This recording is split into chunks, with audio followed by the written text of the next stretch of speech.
স্বাগত জানাচ্ছি আরটিভির দুপুরের সংবাদে। আপনাদের সঙ্গে আছি আমি মাহবুবা জারিন্দা আনাস। জুলাই সনদে স্বাক্ষর করতে যে কোনো সময় প্রস্তুত বিএনপি, তবে এখনো অনুষ্ঠানে আমন্ত্রণ পায়নি দলটি। একথা জানিয়েছেন বিএনপির স্থায়ী কমিটির সদস্য সালাউদ্দিন আহমেদ। সকালে গুলশানে নিজ বাসভবনে সংবাদ সম্মেলনে তিনি বলেন, বিএনপি যে কোনো সময়ে জুলাই সনদে স্বাক্ষর করতে প্রস্তুত। এক্ষেত্রে বিএনপি সর্বোচ্চ সহযোগিতা করেছে বলে জানান তিনি। জুলাই ঘোষণাপত্রের ঐতিহাসিক ও রাজনৈতিক মূল্য আছে উল্লেখ করে তিনি বলেন, ঘোষণাপত্রের যে প্রস্তাব দেয়া হয়েছিল তার ফেব্রুয়ারিতেই জবাব দিয়েছে বিএনপি। সালাউদ্দিন আহমেদ জানান, জুলাই ঘোষণাপত্রে বিএনপির দেয়া সংশোধনী মেনে না নেওয়া হলে ঘোষণাপত্র পাঠের পর প্রতিক্রিয়া জানাবে দলটি। এছাড়া ৬টি সংস্কার কমিশনের ১৯টি মৌলিক বিষয়ে আলোচনা হয়েছে ঐকমত্য কমিশনে। ১৯টির মধ্যে ৭টিতে নোট অফ ডিসেন্ট দিয়েছে। সিসির খসড়া যেটা ঐকমত্য কমিশন থেকে আমাদেরকে প্রেরণ করা হয়েছে, এটার সাথে সম্পূর্ণ একমত পোষণ করে আমরা আমাদের রিপ্লাই দিয়েছি। ৩০শে জুলাই দিয়েছি, ৩১শে জুলাই এই প্রক্রিয়াটা সম্পন্ন হয়েছে। এখন এটার বাস্তবায়নের জন্য আইনি ভিত্তি থাকতে হবে বলে যে কেউ কেউ বলছে, সেই প্রক্রিয়ায় যদি কেউ আলোচনা করতে চায়, আমরা সেই আলোচনা আহ্বান জানালে সেখানেও আমরা যাব। জুলাই আহতদের যথাযথ চিকিৎসা না দিতে ডাক্তারদের নো ট্রিটমেন্ট নো রিলিজ দেওয়ার নির্দেশ দিয়েছিলেন তৎকালীন ফ্যাসিস্ট প্রধানমন্ত্রী শেখ হাসিনা। দ্বিতীয় দিনের সাক্ষ্য গ্রহণকালে এমন জবানবন্দি দেন আন্দোলনে গুলিবিদ্ধ আব্দুল আল ইমরান। একই সাথে জুলাই আগস্টের মানবতা বিরোধী অপরাধের মামলায় সাবেক প্রধানমন্ত্রী শেখ হাসিনা ও সাবেক স্বরাষ্ট্রমন্ত্রী আসাদুজ্জামান কামালের বিরুদ্ধে দ্বিতীয় দিনের সাক্ষ্য গ্রহণ চলছে। বিচারপতি গোলাম মর্তুজা মজুমদারের নেতৃত্বাধীন ৩ সদস্যের আন্তর্জাতিক অপরাধ ট্রাইব্যুনাল ১ চলছে এ সাক্ষ্য গ্রহণ। গতকাল এ মামলার প্রথম দিনের সাক্ষ্য গ্রহণ হয়, যা সরাসরি সম্প্রচারিত হয় টেলিভিশন সহ বিভিন্ন সামাজিক যোগাযোগ মাধ্যমে। শেখ হাসিনা কামাল ছাড়াও এ মামলার আরেক আসামি সাবেক আইজিপি চৌধুরী আব্দুল আল মামুন এখন মামলার রাজসাক্ষী। তাকে সকালে ট্রাইব্যুনালে হাজির করা হয়েছে।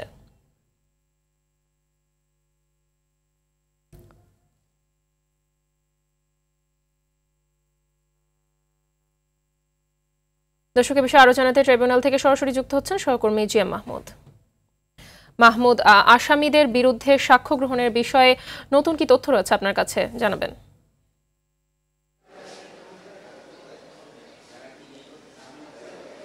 মাহমুদ, দ্বিতীয় দিনের সাক্ষ্য গ্রহণ চলছে এবং ১২টার কিছুক্ষণ আগে শুরু হয়েছে এই সাক্ষ্য গ্রহণ। এই সাক্ষ্য গ্রহণে আজ কিন্তু আবদুল্লাহ আল ইমরান নামে একজন সাক্ষী, তিনি জুলাই যোদ্ধা, একজন শিক্ষার্থী, তিনি আজকে সাক্ষী দিয়েছেন এবং এখানে তিনি তার সাথে যে নিপীড়ন হয়েছে, নির্যাতন হয়েছে, সেই বিষয়গুলো তুলে ধরেছেন আদালতের সামনে এবং তিনি সেখানে উপস্থাপন করেছেন ১৯ জুলাই রাজধানীর বিজয়নগর পানির ট্যাঙ্ক এলাকায় সেখানে পুলিশের গুলিতে তিনি আহত হয়েছেন। তার আহত হয়ে তার পা এখন অকেজো রয়েছে। আদালতে তিনি সেই পাটাও দেখিয়েছেন এবং তিনি জানিয়েছেন যে চিকিৎসার ক্ষেত্রে কিন্তু অবহেলা করা হয়েছে এবং চিকিৎসার গাফিলতির কারণেই আজকে তার এই অবস্থা। এবং তিনি এমন তথ্য দিয়েছেন যে হাসপাতালে তাকে প্রথম দিকে চিকিৎসা দিলেও পরবর্তীতে কিন্তু তাকে চিকিৎসা দেওয়া হয় না এবং বিশেষ করে যখন শেখ হাসিনা যে হাসপাতালে যে রোগীদের দেখার পরে হাসপাতালে নির্দেশ দিয়েছিলেন অর্থাৎ তিনি বুঝিয়ে গিয়েছিলেন যে রোগীদের এরপরই তার পায়ের যে অবস্থা হচ্ছে এমন তথ্য তিনি তার জবানবন্দি শেষ করছে। এখন ট্রাইব্যুনালে রাষ্ট্রনিযুক্ত যে আইনজীবী রয়েছেন শেখ হাসিনার পক্ষে, সেই আইনজীবী তাকে জেরা করছেন আমরা এবং আদালত থেকে আমরা এমন তথ্য পেয়েছি যে এই সাক্ষীর পরে একজন নারী জুলাই যোদ্ধা তিনি সাক্ষ্য দিবেন এবং সেখানে তার যে বক্তব্য উপস্থাপন করবেন, তার বক্তব্যের পর কিন্তু তাকেও জেরা করা হবে, আমরা এমন তথ্য পেয়েছি। অর্থাৎ একজন সাক্ষ্য দিয়েছেন এবং পরবর্তীতে বা আরেকজন সাক্ষী দিবেন এমন তথ্য পর্যন্ত আমরা পেয়েছি। পরবর্তী সংবাদে হয়তো জানাতে পারবো যে তিনি কি ধরনের আসলে তার নির্যাতনের বর্ণনা তিনি উপস্থাপন করেন এবং তখন থেকে আমরা জানাতে পারবো যে আসলে সেই সময় কি কি বর্ণনা আসলে বা কি ধরনের নির্যাতনের চিত্র এসেছে। দ্বিতীয় দিনের সাক্ষ্য গ্রহণ করছে এবং এই সাক্ষ্য চলমান থাকবে বলে আমরা এমনটি জানছি, কারণ ৫০-এর অধিক সাক্ষ্য গ্রহণ করা হবে, আমরা এমন তথ্য কিন্তু পেয়েছি। ধন্যবাদ আপনাকে। কদমতলী থানার শিক্ষার্থী মাহাদি হাসান পান্থ হত্যা মামলায় হাসানুল হক ইনু, রাশেদ খান মেনন ও জুনাইদ আহমেদ পলককে গ্রেপ্তার দেখিয়ে কারাগারে পাঠিয়েছেন আদালত। সকালে তাদের তিনজনকে কারাগার থেকে হাজির করা হয় ঢাকার চিফ মেট্রোপলিটন ম্যাজিস্ট্রেট আদালতে। পরে তাদের এ মামলায় গ্রেপ্তার দেখানোর আবেদন করেন মামলার তদন্তকারী কর্মকর্তা কদমতলী থানার উপপরিদর্শক মোহাম্মদ আরিফ হোসেন। শুনানি শেষে ঢাকা মেট্রোপলিটন ম্যাজিস্ট্রেট মোহাম্মদ শেফাতুল্লাহর আদালত গ্রেফতার দেখানোর আবেদন মঞ্জুর করেন। এ মামলায় রাশেদ ৭, ইনু ৮ ও পলক ৯ নম্বর এজাহার নামীয় আসামি।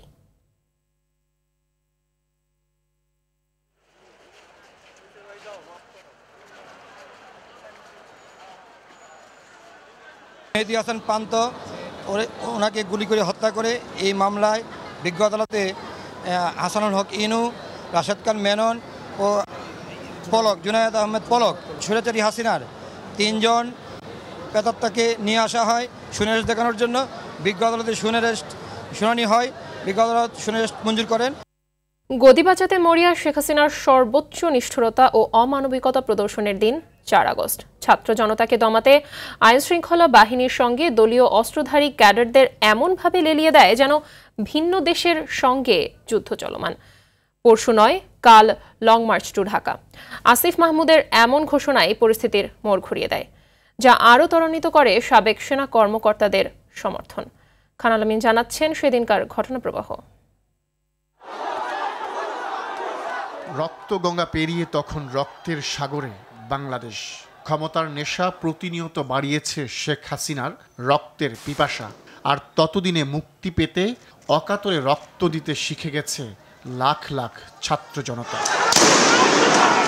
অসহযোগ আন্দোলন ঘোষণা হয়েছে আগের দিন। লং মার্চ টু ঢাকা নির্ধারিত ৬ আগস্ট। হাসিনা বেপরোয়া, ছাত্র জনতা একরোখা। সকাল থেকেই রাজধানীর প্রবেশ পথ আর প্রধান পথ, অলিগলি থেকে কানাগলি, সব পথই রঞ্জিত হয় তাজা রক্তে। রক্তচক্ষু উপেক্ষা করে লড়াই চলে জেলা উপজেলাতেও।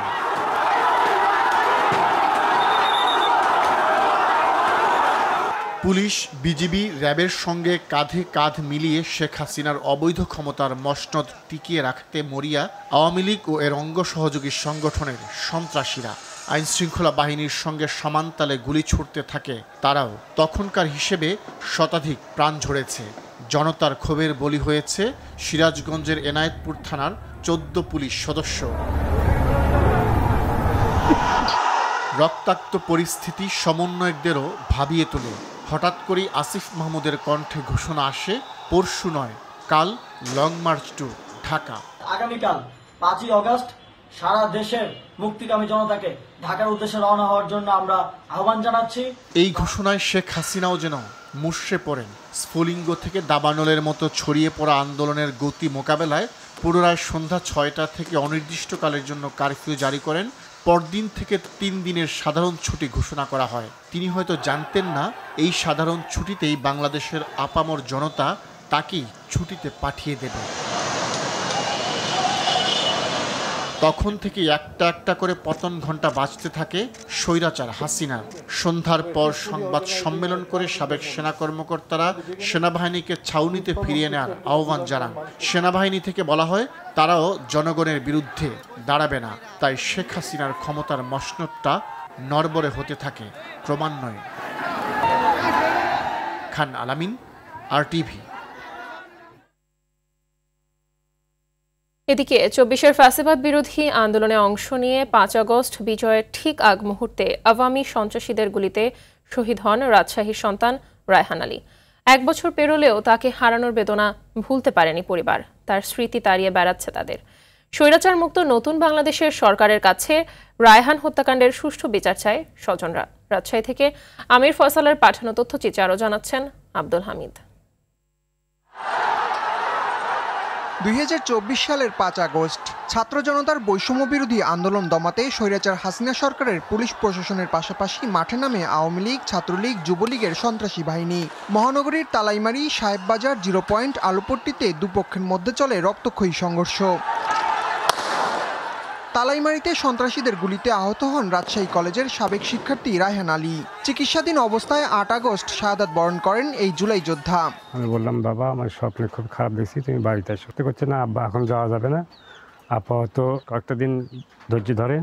গুলি লাগছে 12-1টার দিকে যে প্রথমেই রাজশাহী মেডিকেলে ভর্তি করতে 8 তারিখে শাহাদত বরণ করেছে। যারা আমার ভাইকে হত্যা করেছে তাদের আইনের আওতায় এনে সর্বোচ্চ বিচারের দাবি করতেছি। তার হত্যাকারীদের দৃষ্টান্তমূলক বিচারের দাবি জানান এলাকাবাসী। ছেলে হিসেবে যথেষ্ট ভালো ছিল, মারা যা আমারে অত্র এলাকার সবার কষ্ট।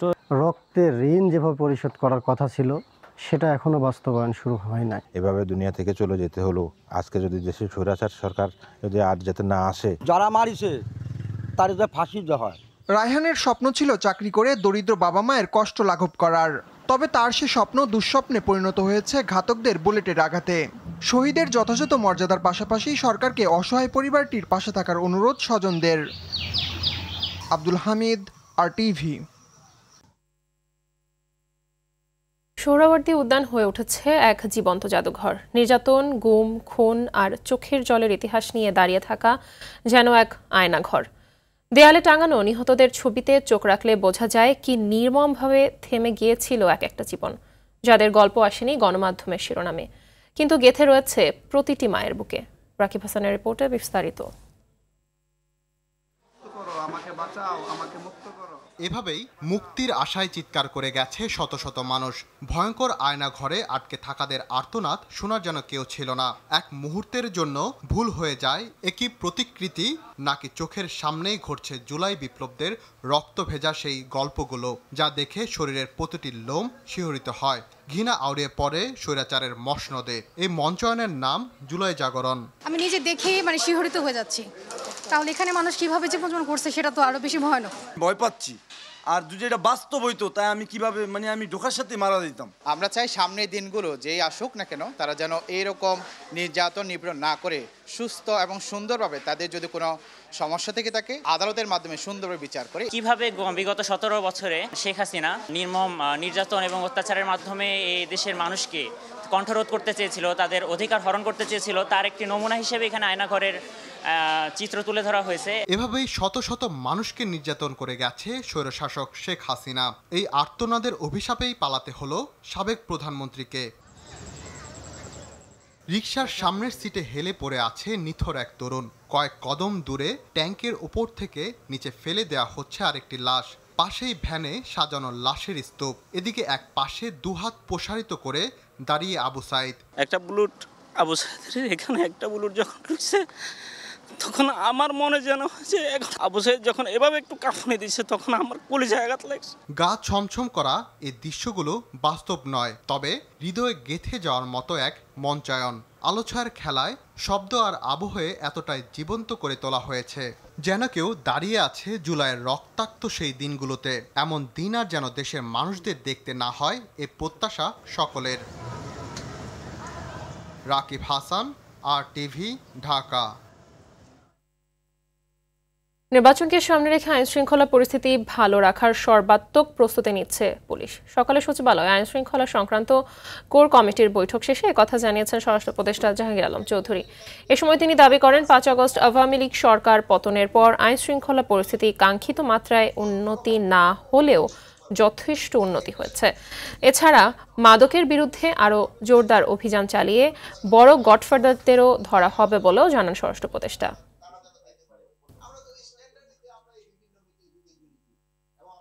নির্বাচন যেসব হবে, যেসব আইন শৃঙ্খলা পরিস্থিতি যেন ভালো থাকে, এই জন্য আমরা সব ধরনের প্রস্তুতি নিচ্ছি। এর আগে আমরা বলতে যে আমরা কিন্তু ট্রেনিংও করাচ্ছি এবং সরকারের একটাই হলো যে সংখ্যা বাড়ানোর জন্য কিন্তু একটা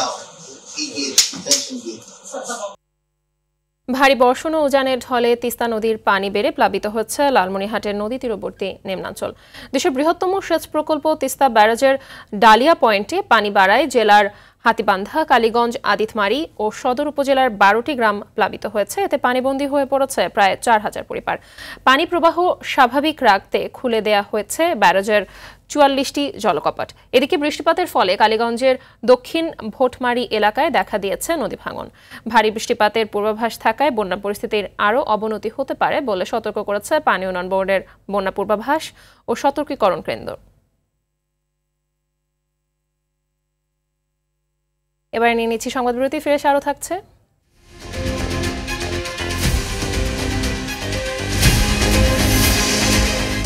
ইসরায়েলি হামলায় গাজায় নিহত অন্তত 119 জন, নিহতদের অধিকাংশই ত্রাণ নিতে গিয়ে প্রাণ হারান।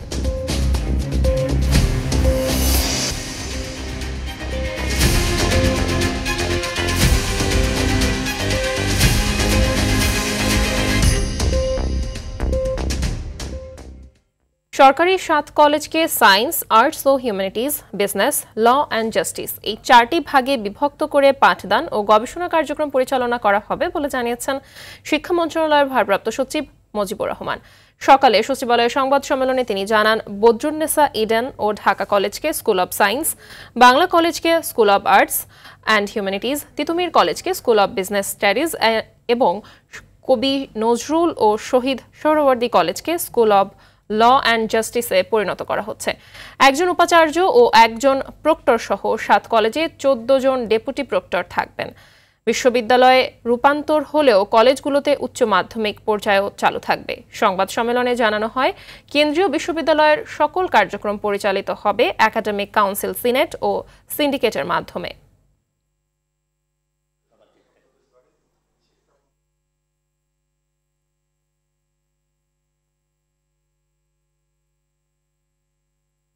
বাংলাদেশে বিনিয়োগের ব্যাপক সুযোগ রয়েছে, তার মধ্যে ট্যুরিজম খাত ব্যাপক সম্ভাবনার বলে জানিয়েছেন শিল্প উপদেষ্টা আদিলুর রহমান খান। সকালে রাজধানীর একটি হোটেলে শিল্প মন্ত্রণালয়ের উদ্যোগে টেকসই গ্রিন ট্যুরিজম নিয়ে একটি ওয়ার্কশপে তিনি এসব কথা বলেন। উপদেষ্টা বলেন, ট্যুরিজম খাতের বিকাশের মাধ্যমে স্থানীয় অর্থনৈতিক ব্যবস্থা ও আর্থসামাজিক উন্নয়ন ঘটে। একই অনুষ্ঠানে বিডার নির্বাহী চেয়ারম্যান আশিক চৌধুরী জানান, বছরে $600 মিলিয়ন স্থানীয় ইকো ট্যুরিজম খাত রয়েছে বাংলাদেশে, কিন্তু দেশে বিদেশি পর্যটকের সংখ্যা খুব কম। জাপান সহ বিভিন্ন দেশ ইকো ট্যুরিজমে ভালো করেছে জানিয়ে তিনি বিভিন্ন দেশকে সহায়তার আহ্বান জানান। Huge potential in tourism. We have many unique sites. আমাদের দেশে পর্যটকদের আকর্ষণ করার জন্য অনেক দর্শনীয় স্থান রয়েছে। অন্তর্বর্তী সরকার এই স্থানগুলোকে বিদেশিদের কাছে পরিচিত করতে নতুন উদ্যোগ গ্রহণ করতে চায়। ওয়ারি ওয়াটারশর, Rampal, Bajrayogini, Sonargaon, etc. Investment opportunity in tourism is probably an area that we have. বাংলাদেশে ট্যুরিজম অন্যতম সম্ভাবনাময় একটি খাত, তবে দীর্ঘদিন ধরে এই খাতটি অবজ্ঞার শিকার হয়েছে। আমরা নতুন করে এই খাতের উন্নয়নে ভালো কিছু করতে চাই। Offer a wealth of green tourism starting from mangrove forest to hills and lush greenery.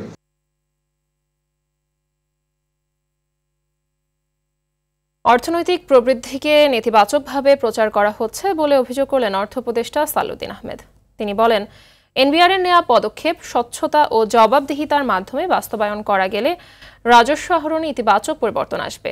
নানা কারণে এখনও ভ্যাট রেট স্ট্যান্ডার্ড রেটে আনা যায়নি বলে মন্তব্য করেন এনবিআর চেয়ারম্যান আব্দুর রহমান খান। 2025-26 অর্থবছরের বাজেটে আয়কর, মূসক ও কাস্টমস বিষয়ে গৃহীত কার্যক্রম সম্পর্কে জাতীয় রাজস্ব বোর্ডের আয়োজনে সেমিনারে এসব কথা বলেন তারা।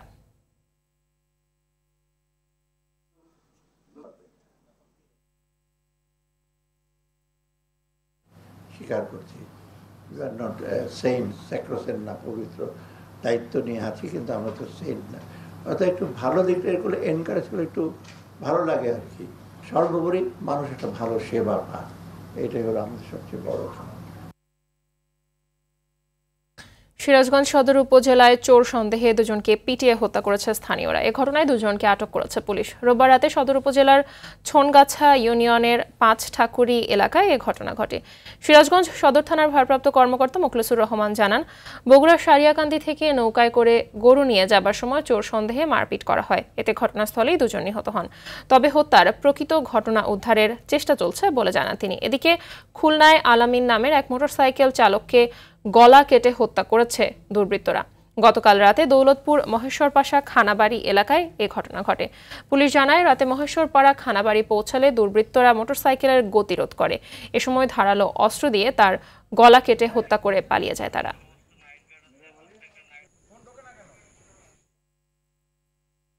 চট্টগ্রামে গত 24 ঘন্টায় ডেঙ্গুতে 16 এবং চিকুনগুনিয়ায় 112 জন আক্রান্ত হচ্ছেন। সিভিল সার্জন কার্যালয় জানিয়েছে, জেলায় চলতি বছর এ পর্যন্ত 905 জন ডেঙ্গুতে আক্রান্ত হয়েছেন, মারা গেছেন 9 জন। চিকুনগুনিয়ায় আক্রান্ত হয়েছেন 1044 জন। এর মধ্যে গত মাসেই আক্রান্ত হন 430 জন। নগরীর এপিক হেলথ কেয়ারে 185 জন রোগীর নমুনা পরীক্ষায় 153 জনের চিকুনগুনিয়া শনাক্ত হয়েছে বলে জানিয়েছে কর্তৃপক্ষ। 2024 সালে এ জেলায় 4323 জন ডেঙ্গুতে আক্রান্ত হন, যাদের মধ্যে মৃত্যু হয় 45 জনের।